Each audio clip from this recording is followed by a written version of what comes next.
Hello les amis, nous sommes le vendredi 16 octobre 2020 et comme je vous l'avais annoncé dans une autre émission, c'est le Money Time. Ça se durcit des deux côtés et dans l'autre côté, dans le camp profond, il y a toutes les GAFA qui mènent une censure insoutenable. Que ce soit YouTube, Facebook, Twitter, LinkedIn maintenant. J'ai mon compte supprimé sur LinkedIn depuis 2 jours. Vous imaginez LinkedIn, un réseau professionnel, pourtant je publie pas grand chose sur LinkedIn. Donc évidemment, ça sert à rien de se plaindre, c'est ainsi. Donc il y a eu de bonnes nouvelles que je vous ai mis sur mon mur Facebook et Twitter. Je vous ai aussi dit, essayez de me suivre sur Twitter parce que là, l'actualité est tellement riche que ça pulse, quoi. Je peux juste faire une émission un petit peu plus dense pour mieux expliquer toutes les 48 heures, parce que toutes les 24 heures, ça va être difficile maintenant, parce qu'il y a beaucoup de travail, vous comprendrez. Et donc voilà, Twitter obligé de fournir une liste de tous les liens d'ici demain 17 heures qu'ils ont bloqués depuis le 1er janvier 2019 par le gouvernement fédéral des États-Unis. On ne peut plus laisser continuer à faire cela. Les décodeurs ont eu leur chaîne YouTube fermée, ainsi que Alexis Cosette avec Radio-Québec. C'est un véritable scandale. Mais en fait, le problème, c'est qu'on s'aperçoit de plus en plus, et ça, il faut en être conscient, c'est ça qu'il faut dire un petit peu partout, c'est que ces gens-là n'ont que soit les insultes, soit la censure. Pourquoi? Parce qu'ils ne peuvent pas dialoguer sur le fond, parce qu'ils n'ont qu'un argument, ça je vous le répète depuis longtemps. Donc comme ils n'ont aucun argument, ils utilisent les moyens du faible, l'insulte et la censure, parce qu'ils le peuvent, parce qu'ils sont tout puissants, enfin ils se croient tout puissants. Donc moi, sur ma chaîne YouTube qui a été censurée, voilà, l'assignation est partie chez Google, puisque Google c'est YouTube. Et donc ça c'est l'assignation que mes avocats ont dit que je pouvais montrer à l'antenne, sans évidemment montrer le nom des huissiers de justice qui le font. Assignation Google Irlande, les actes, les copies, ça coûte de l'argent, c'est pas grave, c'est pas grave. Je vais être le seul youtubeur qui dépense plus de sous qu'il n'en gagne, mais c'est pas grave parce que c'est pour la liberté, c'est pour la liberté. Et j'attaquerai tous les autres. Non, on va s'occuper de LinkedIn, là pour l'instant je vous demandais de vérifier mon identité. Je sais pas, peut-être, je sais pas. Non, mais sinon on intégrera aussi LinkedIn en justice, c'est vraiment pas un souci pour moi. Parce que c'est en justice qu'on va gagner tous les combats. Je sais que parmi vous, il y en a qui disent ouais, mais c'est tous les mêmes pourris. Non, non, je pense pas. C'est mon avis. Après, une fois de plus, tout le monde est libre. Moi, je suis pour la liberté de penser. Je suis pour échanger, discuter.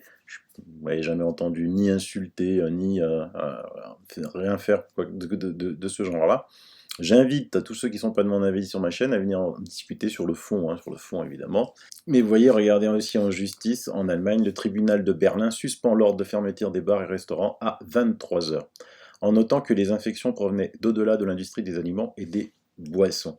Évidemment, parce qu'à Berlin, comme partout, pareil pour l'État profond, on ferme. Eux, ils ont eu l'intelligence de fermer à 23 heures. Chez nous, c'est à 21 heures. On avait une petite pensée pour tous ceux qui habitent des villes et qui vont être, comme en temps de guerre, sous le couvre-feu de 21 heures à 6 heures du matin. Encore une décision complètement absurde que Véran et sa clique essayent de nous faire passer pour juste, alors que regardez dans le même temps, on voit que où sont recensés les clusters, entreprises privées ou publiques 704, milieux scolaires universitaires 551, établissements de santé 312, événements publics ou privés 311, à peine, et ensuite arrive à peine le milieu familial élargi, et vous voyez petit 2 concerne plusieurs foyers familiaux.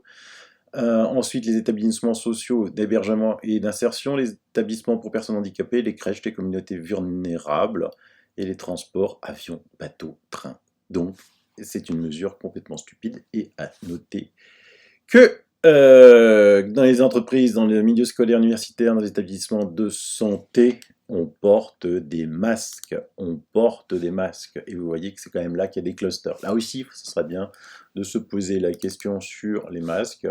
Et pourtant, vous voyez, une étude du CDC américain, qu'est-ce qu'ils vont faire, le CDC? Ils vont se rétracter encore. 85% des patients atteints de coronavirus ont déclaré porter des masques toujours ou souvent. Toujours ou souvent, c'est quand même dingue, oui, parce qu'il y en a qui ont tellement peur du virus. Comme d'habitude, je vous mets tous les liens dans le descriptif de l'émission.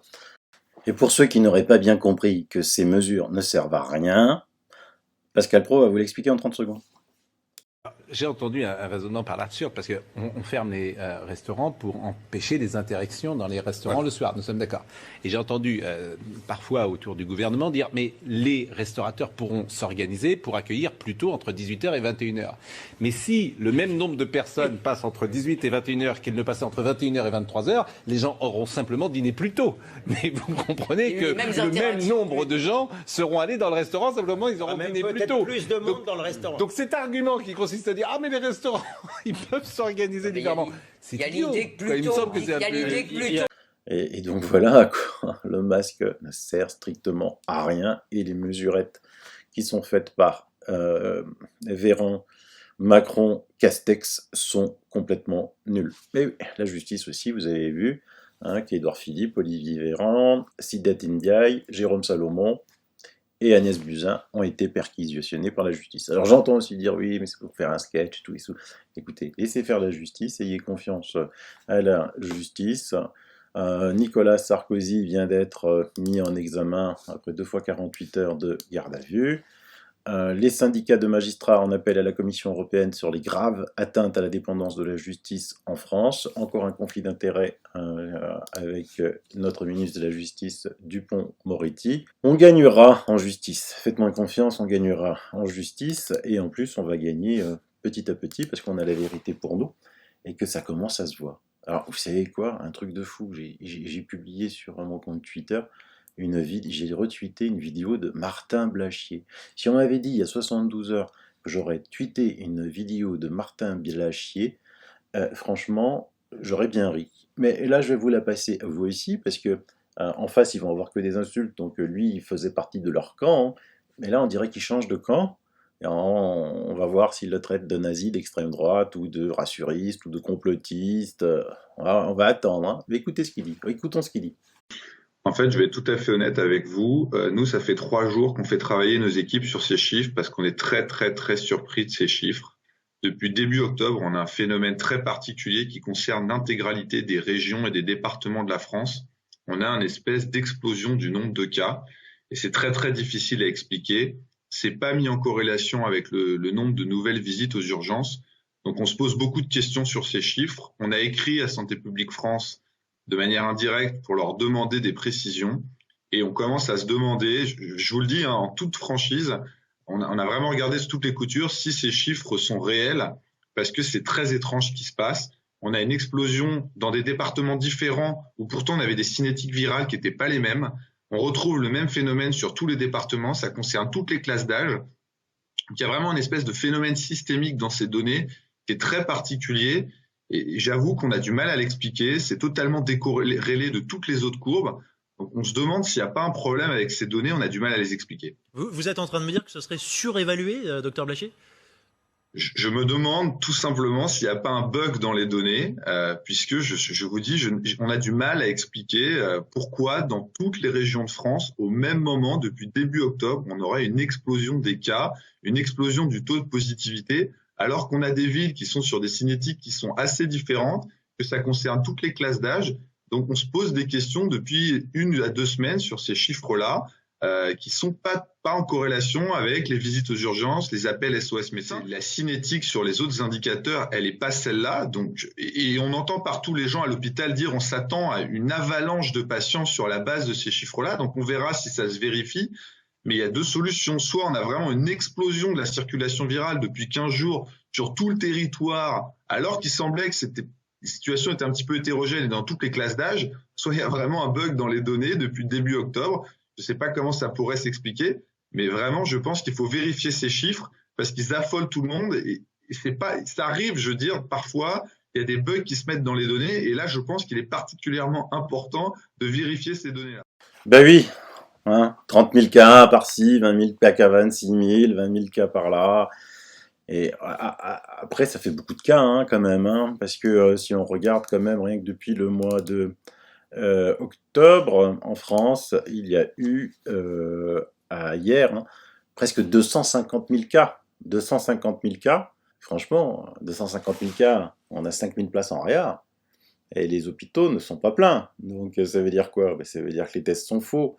Parce que sinon, pourquoi? Là, par exemple, on fait tellement de faux tests que même les Allemands, qui sont assez pragmatiques, hein, qui ne peuvent pas penser qu'on fasse de faux tests, hein, mais ils ne connaissent pas, vont certainement fermer la frontière entre le Rhin, quoi, hein, de Strasbourg. Vous ne pourrez plus aller à Clé, parce qu'ils vont dire, attends, pestiférez, restez chez vous, quoi.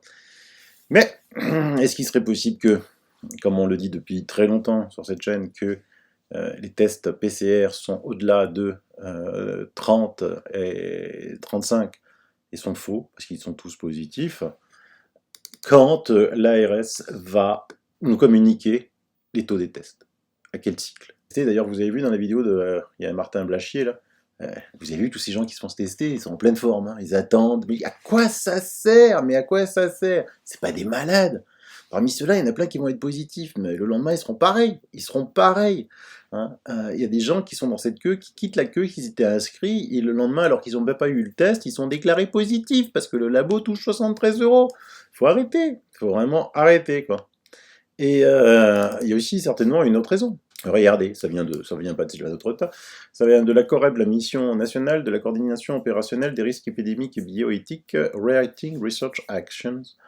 Et regardez, persistance du virus de RNA. Ben regardez le tableau. Jusqu'à 50 jours. Jusqu'à 50 jours, il peut persister. Et la moyenne est 20,6 jours. Ça veut dire quoi? Ça veut dire que vous avez pu attraper le Covid sans le savoir, hein, pendant l'été, que vous faites un test là, et que vous êtes positif, parce que avec les hauts cycles, on détecte les brins d'ARN qui traînent, hein, et qui sont pas contagieuses et qui vont pas vous rendre malade. Et puis en virologie, toujours dans cette étude de la COREB, on apprend que quand même, vous voyez, en 2.2, la transmission du SARS-CoV-2 par aérosol et fomite est plausible. C'est-à-dire que partout on nous dit, c'est sûr et certain que ça se transmet par aérosol, et eux, ils écrivent que c'est plausible. Plausible, hein, ça veut dire qu'ils sont pas sûrs du tout. Hein. Ils disent qu'il y a des mutations qui ont été vues. Ah, c'est marrant ça, Olivier Véran disait qu'il n'y avait aucune mutation, c'est un peu drôle, certainement parce que le professeur Raoult avait dit que ça mutait. D'intéressant aussi, on dit que l'expression virale peut commencer 2 à 3 jours avant les premiers symptômes. La détection de l'ARN viral ne signifie pas nécessairement la présence d'un virus infectieux, en particulier pour les faibles charges virales, et supérieure à 8 jours après l'apparition des symptômes. Mais ça veut dire que si vous faites un test, vous êtes positif. Positif. Arrêtez de vous faire tester, vous allez voir que... Arrêtez, vous êtes en pleine forme là, vous êtes en pleine forme. À quoi ça sert? À quoi ça sert? De toute façon, même si vous êtes positif, on va vous dire de rester à la maison, de prendre du paracétamol. Et puis si vous êtes négatif, ben, vous allez avoir peur que demain vous allez l'attraper et vous allez recommencer, quoi. Faut arrêter. Regardez, ils y croient tellement peu que je vous passe juste 10 secondes de Castex. En France, comme d'ailleurs dans tous les pays autour de nous, l'économie connaît un net rebond qui nous permet de considérer que la deuxième vague de l'épidémie est arrivée. L'économie connaît un net rebond, c'est super. Pour finir, pour vous rassurer, je vous avais déjà présenté VirusWar, que je vous conseille de suivre sur Twitter. Le taux de mortalité était en France de 19,5% entre le 1er mars et le 24 mai. Il est actuellement de 0,389%. Le SFR est donc bien divisé par 50. Le professeur Toussaint a raison. C'est le professeur Toussaint qui avait dit ça. Et vous voyez tout en bas, les décodeurs. Pourquoi ils soutiennent le gouvernement comme ça? Ben, c'est très simple. Hein. Pourquoi? Vous ne vous en souvenez pas, vous? Le gouvernement a débloqué 2 milliards pour les médias. Ben, ça, c'était il y a quelques temps déjà. Hein. 2 milliards. C'est pas neutre, hein, 2 milliards. Vous vous rendez compte? Pour les médias, 2 milliards. Je ne sais pas si vous imaginez ce que c'est 2 milliards. Et pour la presse écrite, le chiffre qu'ils adorent, 666 millions. Il y était beaucoup de questions de 6, hein, l'autre jour, hein, 6 heures, pas plus de 6. 666 millions pour la presse. Alors vous avez le petit tableau, vous pouvez faire un screenshot. Hein, Le Monde, 16 millions de subventions d'euros, plus les millions de dollars de Bill Gates. Et pendant ce temps-là, Olivier Véran annonce une enveloppe de 50 millions d'euros pour les hôpitaux afin d'ouvrir de nouveaux lits. Donc d'un côté, vous, si ça vous choque pas, moi ça me choque, 50 millions pour les hôpitaux, 2 milliards pour la presse. 666 millions pour la presse écrite. Pour faire quoi? Pour lire la même chose. Hein, parce que quand vous ouvrez un journal, dit Coluche, vous ouvrez un ou un autre, il y a exactement la même chose. Donc la presse est obligée de dire du bien du gouvernement, et donc ils font des check news, Libération, décodeurs du monde, mais tout ça c'est des fake news, quoi, des fake news. Le nombre de morts en France causés par le Covid-19 n'a pas bougé ces 2 dernières semaines, selon les chiffres des certificats 17 publiés par Santé publique France. Vous pouvez aller consulter tout ça, hein. Et ça continue. Un chercheur de Montpellier alerte sur la gestion du Covid, le gouvernement effraie la population. Didier Montet, chercheur au CIRAD de Montpellier, a signé une tribune pour dénoncer des mesures gouvernementales disproportionnées aux côtés de près de 300 autres scientifiques. Il alerte sur la stratégie sanitaire menée par le gouvernement depuis le début de l'épidémie. Je vous laisse lire l'article en entier. On va quand même lire quelques moments clés. On ne sait pas interpréter les chiffres en France et surtout, il y a énormément de flou dans la méthode de calcul qui est utilisée par le gouvernement.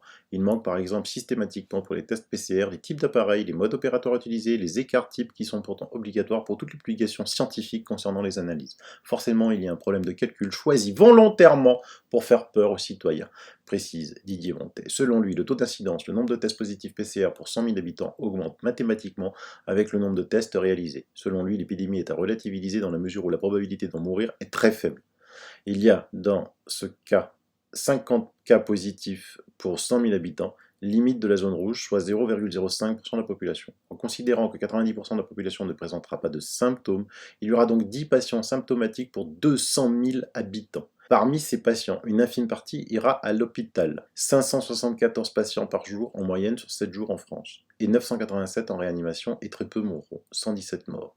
Ce qui fait 0,000004 morts par habitant et par jour. Je ne souhaite à personne d'attraper le virus, mais il faut simplement reconnaître que les chances d'être gravement malade avec cette maladie sont très faibles. Didier Montet, chercheur et expert en sécurité des aliments et en gestion de crise sanitaire. Donc, si on n'est pas capable d'absorber 10 patients pour 200 000 habitants, vaut mieux vivre en Afrique, hein, où quand en France il y a 30 000 cas, en toute l'Afrique il y a 8 000 cas, 1,5 milliard d'habitants. En plus, le remède, il y a un remède, hein. Je vous laisse encore une fois maintenant, vous en êtes quand même à 142 études sur l'hydroxychloroquine, 83 évaluées par les pairs. Le traitement précoce du Covid-19 avec hydroxychloroquine montre une efficacité élevée. Vous avez tout dans ce tableau, hein. Tout en haut, vous voyez, vous pouvez aller cliquer sur vitamine D, vermectine, Licof, Regencov2, Remdesivir, hein. Et alors, un article, je vous avais fait une émission, La politique tue. Tuer, du verbe tuer. Hein. Recherche défavorable je vous mets une recherche défavorable sur l'hydroxychloroquine Covid-19 associée à des auteurs ayant des antécédents de dons aux partis politiques. Oh mon Dieu, tiens, les partis politiques viennent voir là-dedans. C'est une étude qui est sortie. Hein. J'avais osé le faire, hein, l'émission La politique tue. Et donc l'abstrait, c'est explorer dans quelle mesure les préjugés politiques en médecine et les auteurs de l'étude pourraient expliquer la forte variation de la favorabilité des études sur l'hydroxychloroquine aux États-Unis par rapport au reste du monde. Parce qu'en Afrique, il n'y a pas ça. En Afrique, ils n'ont pas l'argent pour avoir commandé du Remdesivir, on va y revenir. Donc eux, ils ont pris ce qu'ils avaient, la chloroquine. Et l'article, il dit, dans les conclusions, les résultats des études sur hydroxychloroquine et chloroquine de la recherche américaine étaient assez défavorables par rapport au reste du monde, amplifiant l'impact des dons de partis politiques d'auteurs américains sur les résultats d'études défavorables. L'intense exposition médiatique en cette année électorale aux États-Unis a polarisé notre société pour injecter diverses formes de biais dans la recherche médicale, y compris de la part des auteurs de l'étude eux-mêmes. Nous suggérons donc l'ajout de divulgation politique aux divulgations financières déjà requises pour les soumissions de recherche scientifique à venir. Ça va être, comme le dit le professeur Raoult, le plus grand scandale sanitaire de l'histoire qui va leur péter à la figure. Ça, je vous le dis, moi. Ça, je vous le dis, parce que la vérité, à la fin, elle sortira. Pendant ce temps-là, comme je vous l'avais dit, je vous l'avais pas dit hier est sortie la super étude sur le Remdesivir, et c'est l'OMS qui le dit, ça fait plaisir à YouTube, le Remdesivir ne raccourcit pas les délais de guérison, dit l'OMS. Et que le fameux remède qui a eu tellement de représentants sur les plateaux de télé, ils disent que n'a peu ou aucun effet sur la durée d'hospitalisation des patients atteints du Covid-19. À savoir que quand même l'OMS avait dit que le Remdesivir allait être le médicament, elle l'avait dit en mars. Et moi, je me suis fait censurer des émissions parce que je disais le contraire. Vous vous rendez compte un peu? La vérité arrive toujours. Je vous rappelle quand même que l'Union européenne, avec nos impôts, avait commandé le 30 juillet 30 000 traitements de remdesivir. Non, vous allez me dire, ouais, bon, ils ne le savaient pas encore, et tout ça, tout ça. Oui, mais il y a 2 jours, la Commission européenne commande plus de 500 000 doses de remdesivir à Gilead. Mais elles étaient où, les études? Pourquoi ils se sont basés là-dessus? Pourquoi ils n'ont pas commandé des plaquettes d'hydroxychloroquine? Et pourquoi du remdesivir? Parce que, j'arrive pas à avoir le chiffre, mais les 30 000 doses, ils les avaient payées 63 millions d'euros. Donc si je fais une simple règle de 3, 500 000 doses, 1 milliard. 1 milliard 1 milliard.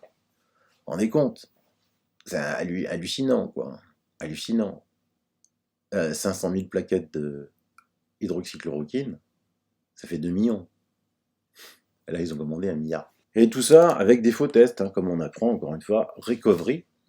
Ils ont fait des tests avec l'hydroxychloroquine à 2400 mg, en sachant qu'à 2000 mg, c'est la mort. Comme tout médicament, hein, si vous prenez votre plaquette de paracétamol, vous allez mourir aussi. Hein, faut rester lucide. Hein. Donc, ils disent qu'à 2000 mg, c'est dangereux. Ils font des tests à 2400 mg. Sachez qu'ils n'ont jamais dépassé ces doses-là. Ils étaient bien en deçà. Je crois que c'était 600. Je ne vais pas vous dire de bêtises, je ne vais pas vérifier. Ils étaient à 600 mg à l'IUHU. Donc ça aussi, ça va sortir, et il va falloir rendre des comptes, tout simplement. Pendant ce temps-là, aussi une information qui est passée inaperçue en France, Mélanie Trump a révélé qu'elle s'est guérie du Covid avec des vitamines et une alimentation saine. Voilà, elle a fait différemment de son mari. Je vous tiens juste à préciser qu'en France, une telle déclaration lui aurait valu un procès d'intention en charlatanisme. Parce que il y a des gens qui préconisent ça chez nous, une alimentation saine et des vitamines, on dit que c'est des charlatans qui vont être poursuivis par Miviludes, et que c'est des sectes. Vous voyez où ça en est en France? On est compte un petit peu? C'est juste affolant. Hein. Et donc, il s'affole tellement en face qu'il raconte n'importe quoi. Fauci, qui commence vraiment à dépérir très gravement, commence à raconter n'importe quoi. Il dit qu'il ne faut pas compter sur l'immunité de masse, que c'est un non-sens et que c'est dangereux. Ah, d'accord. Alors lui, il dit que notre système immunitaire, les lymphocytes T, les anticorps, il ne faut pas y croire. C'est très dangereux de croire en votre immunité à vous, quoi. Vous vous rendez compte où ils en sont arrivés?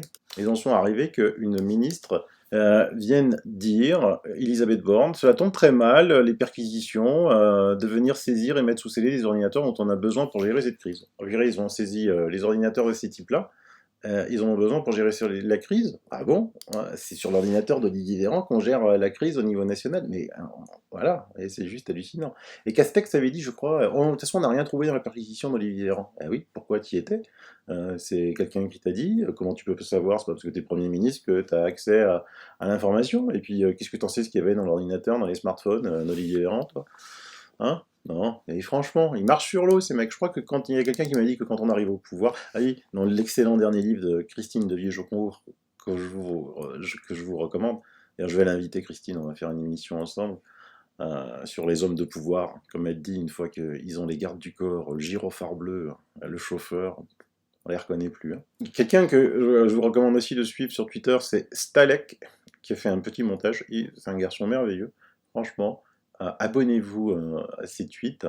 Il a fait un montage, vous allez voir, c'est génial.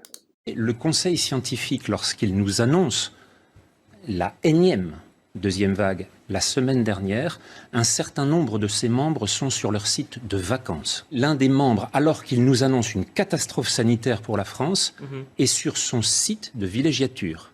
Nous sommes donc dans une situation identique à celle du mois de mars, lorsque celui qui a annoncé la catastrophe avec plus de 500 000 morts annoncés pour la Grande-Bretagne, 500 000 morts annoncés en France, ne respectait pas lui-même le confinement qu'il a réussi à imposer à la moitié de l'humanité. Nous sommes dans des situations dans lesquelles nous nous trouvons face à des gens qui ne croient pas aux recommandations qu'ils transmettent. Vous avez été confiné. Et très rapidement, à l'Assemblée nationale, il y a eu une loi, la loi du 23 mars, qui a fixé ces règles qu'on a appelées la loi d'état d'urgence sanitaire. Et c'est là qu'on s'est assis complètement sur les droits inaliénables qui sont dans notre Constitution. Donc aujourd'hui, tout ce que nous vivons est totalement illicite en matière de privation de liberté. Les décisions aujourd'hui ne sont pas prises en fonction d'une réalité qui serait celle de la circulation du virus, puisqu'on ne sait pas comment le virus se transmet clairement aujourd'hui. Les décisions qui ont été prises, c'est pour dire, dans votre vie personnelle et de loisirs, il faut continuer à être discipliné comme vous l'êtes lorsque vous avez la pression sociale de la vie en collectivité, au travail, dans les transports ou dans la rue. Il faut que dans notre vie sociale, à tous, eh bien, on continue à faire attention parce que pour éviter un deuxième confinement total. C'est-à-dire que la liberté est un principe et la restriction à la liberté une exception. Si vous sortez de ce domaine, consistant à dire qu'avant l'acte violent, il n'y a rien, mais qu'après l'acte violent, vous pouvez les retrouver et les punir, si vous sortez de ce domaine-là, vous rentrez dans un domaine où on assure la pacification apparente de la société par un contrôle administratif presque total. Ça s'appelle le totalitarisme. Et comment on peut y arriver au totalitarisme? Il n'y a qu'une seule voie, faire peur. Faire peur aux gens pour qu'ils le demandent. Que ce soit eux qui soient en quête de demander et qui vont échanger leur liberté contre une soi-disant sécurité. Arrêtez de vous faire tester, vous allez voir que demain, il n'y aura personne. Alors, il y a encore des cas de Covid, faut pas non plus... mais attention, la grippe arrive. Comment on va? Si vous êtes grippé et que vous allez faire un test, vous allez être positif au test, sans doute, parce qu'il n'est pas là pour faire le distinguo. Je vous laisse un excellent article de Prisca du Cœur Joli. C'est sur son blog. On a retrouvé la grippe saisonnière 2019-2020. C'est très long, parce que comme à l'habitude de Prisca, c'est très fouillé. C'est extrêmement fouillé. Mais faites lire cette étude de Prisca. Elle a retrouvé, la grippe saisonnière de 2019 et 2020, et selon ses calculs, elle fait 7000 morts. Je vous rappelle qu'officiellement, la grippe saisonnière en France, ça fait 72 morts, donc si Prisca a dit 7000, ça veut dire que c'est déjà 7000 en moins des 32 000 morts du Covid. Il en reste 25 000. 25 000.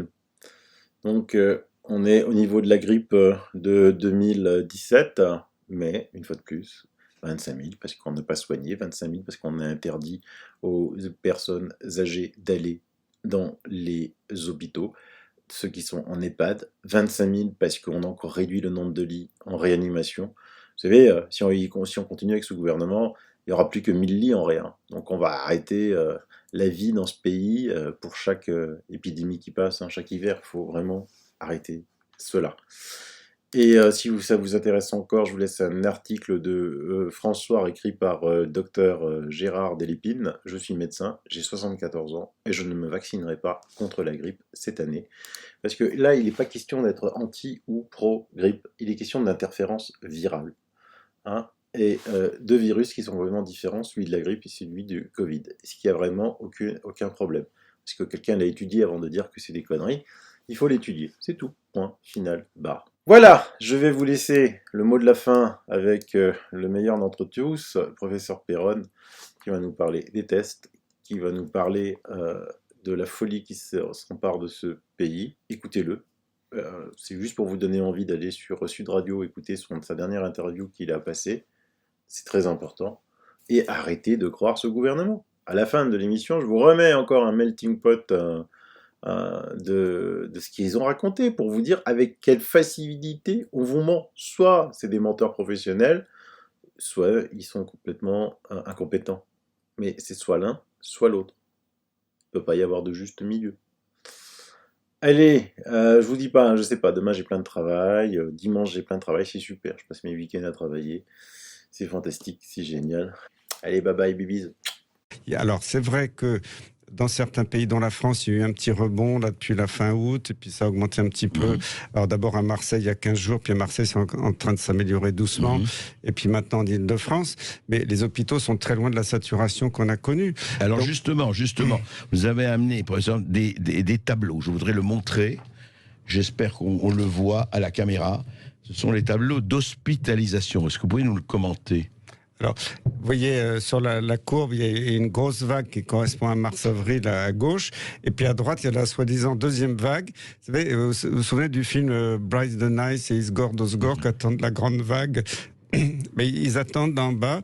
Ils ont une petite vaguelette. Et alors, c'est vrai que quand on regarde bien, parce que c'est les téléspectateurs verront pas le détail des courbes avec les couleurs, mais Par exemple, la région PACA a connu cette petite vaguelette il y a 15 jours, 3 semaines. C'est en train de se tasser doucement. Donc et l'Île-de-France est en train d'augmenter un petit peu. C'est vrai qu'il y a plus de cas, mais je reconnais totalement, il y a plus de cas hospitalisés, il y a plus de cas dans les réanimations.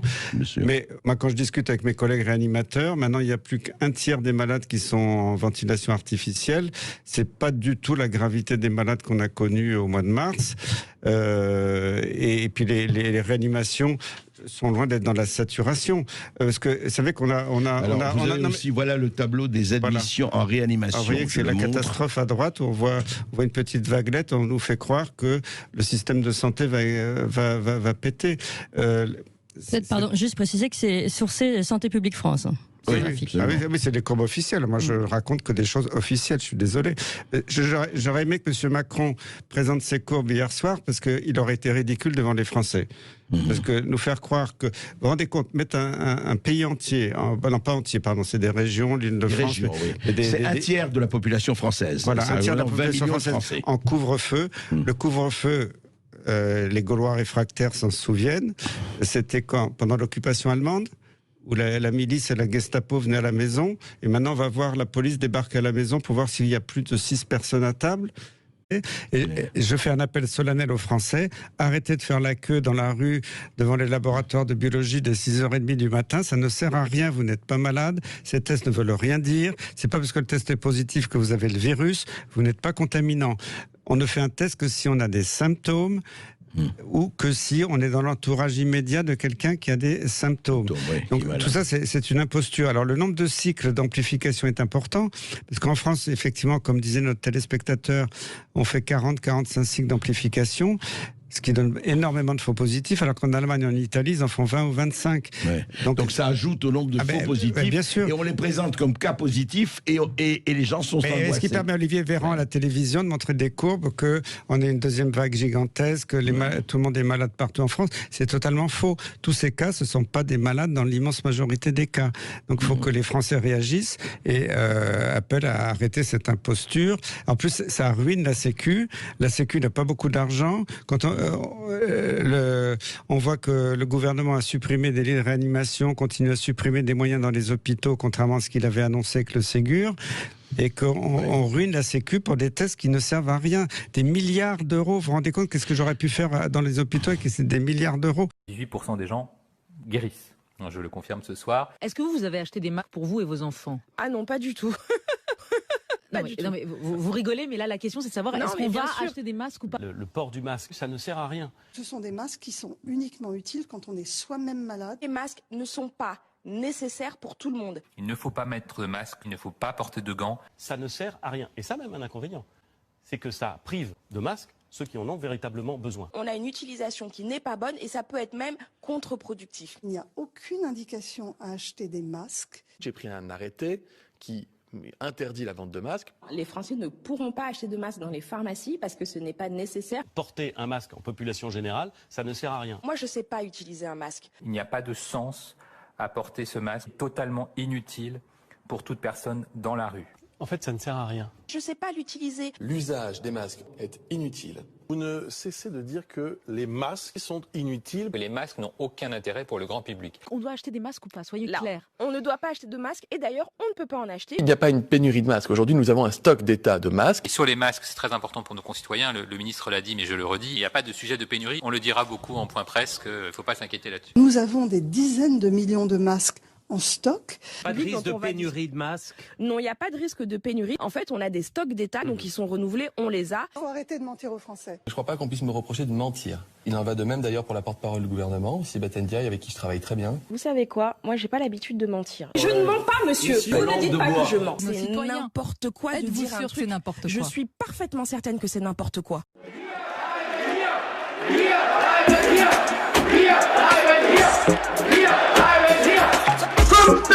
Leute sind angeblich hier und angeblich aufgelöst. What? Das ist doch gar nicht wahr. Das ist doch gar nicht wahr. Die Lügen in diesem Staat schlucken wir jeden Tag. Doch jetzt sehe ich es klar. Deine Propaganda. Bla bla bla bla bla. Fake News Media. Das ist doch gar nicht wahr. Masse, sie folgt wie ein Schaf. Die Freiheit dreht sich im Grab, doch der Widerstand ist da. Allah Che Guevara, komm, sprecht es mir nach. Fake News Media. Dein Bildschirm ist wie eine Hypnose, Gehirn aus wie bei einer Narkose. Die Inszenierung einer Katastrophe, ein Feindbild, so wie der Franzose. Dein Bildschirm zeigt dir, wie die Welt ist. Die Zahl stoppt, auch wenn sie gefälscht ist. Das Bild wirkt, auch wenn es gestellt ist. Newsflash, Tausenden gefällt es. Dein Bildschirm wiederholt das Mantra. Bedrohung unaufhaltsam wie ein Panzer. Und alle lauschen sie jetzt diesem Mann da. Stopfen ihre Backen voll wie Hamster. Dein Bildschirm sagt dir, wer der Feind ist. Stay home, ruft die Bullen heimlich. Billionen für die Wirtschaft sei nicht kleinlich. Und wer was anders sagt, der wird gesteinigt. Dein Bildschirm blickt in deine Seele. Dein Führer gibt dir die Befehle. Déjà-vu, was für eine Szene. Die Freiheit in der Quarantäne. We are at war. Wir sind im Krieg.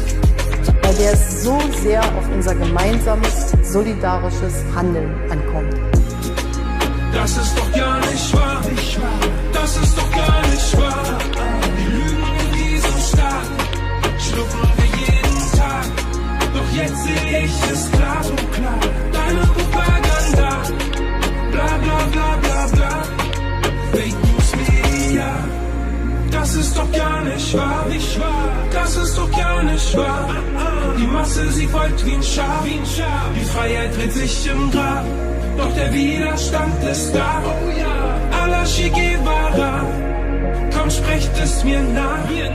Fake News Media. Wir sind in einem Krieg um unser Klima, doch ihr kämpft um Exporte gegen China. Wir sind in einem Krieg gegen die Armut, doch ihr kämpft gegen Flüchtlinge in Kanus. Wir sind in einem Krieg um Weltfrieden, doch ihr baut die Raketen, die sie schießen. Wir sind im Krieg um eine bessere Ernährung, doch ihr verbreitet diese Scheiße in der Werbung. Wir sind im Krieg gegen Hetze und Hass, doch ihr macht euch Sorgen wegen dem DAX. Im Krieg gegen Suizid und Depression, doch ihr macht mit Pharmazeutika Millionen. Wir sind im Krieg gegen mächtige Konzerne, doch ihr lasst euch auszahlen 5 Sterne. Wir sind im Krieg gegen Kindesmissbrauch, doch reden Kinder seid ihr ziemlich oft taub. Wir sind im Krieg gegen Ungerechtigkeit, doch ihr wollt, dass es ungerecht bleibt. Wir sind im Krieg gegen tägliche Gewalt, doch das Schicksal dieser Menschen lässt euch kalt. Wir sind im Krieg gegen Diskriminierung, doch das interessiert nicht die Regierung. Wir sind im Krieg gegen Manipulation, Fake News machen dich zu einem Klon.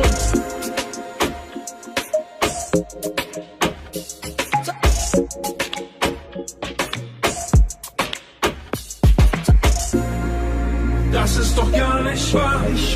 Das ist doch gar nicht wahr. Die Lügen in diesem Staat schlucken wir jeden Tag. Doch jetzt sehe ich es klar, so klar. Deine Propaganda, bla bla bla bla bla. Fake News Media, das ist doch gar nicht wahr. Das ist doch gar nicht wahr. Die Masse, sie folgt wie ein Schaf. Die Freiheit wird sich im Grab, doch der Widerstand ist da. Allah Che Guevara, komm, sprecht es mir nach.